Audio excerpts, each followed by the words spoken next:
இஃப்தாருக்கு சிக்கன்ல நல்ல கிரன்ச்சியா ஒரு ஸ்நாக்ஸ் செய்யணும்னு நினைச்சீங்கன்னா இந்த ரீல் சேவ் பண்ணிக்கோங்க. இஃப்தார் ஸ்பெஷல் சிக்கன் டோனட்ஸ் எப்படி செய்யலாம்ங்கிறத பார்க்கலாம்.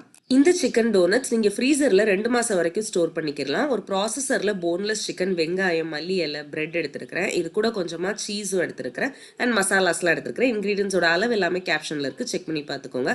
இதை நல்லா கிரைண்ட் பண்ணி எடுத்துட்டு அதுக்கப்புறமா நான் கையில கிளவுஸ் போட்டிருக்கேன். கிளவுஸ் இல்லை அப்படின்னா கையில கொஞ்சமா எண்ணெய் தடவிக்கோங்க.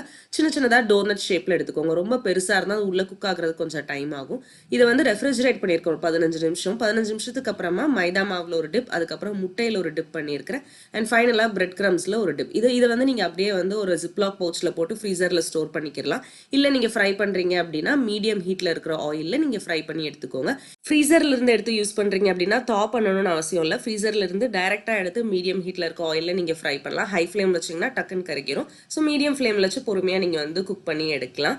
கண்டிப்பா இந்த ரெசிபி ட்ரை பண்ணி பாருங்க. சேவ் அண்ட் ஃபாலோ பண்ணிக்கோங்க.